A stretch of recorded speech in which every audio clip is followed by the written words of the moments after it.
পরীক্ষামূলকভাবে গাড়ি চলাচল শুরু হলো চট্টগ্রামের প্রথম এলিভেটেড এক্সপ্রেসওয়েতে। তাতে টোল ছাড়াই চলাচল করতে পারছে যানবাহন। উদ্বোধনের ৯ মাস পর অনানুষ্ঠানিকভাবে চালু করা হলো ১৫.৫ কিলোমিটার দীর্ঘ এই উড়াল সড়ক।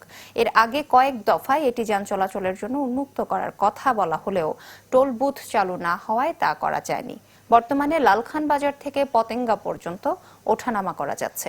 তবে মন্ত্রণালয়ের নির্দেশনার আগে টোল কার্যকর হবে না বলে জানায় সিডিএ।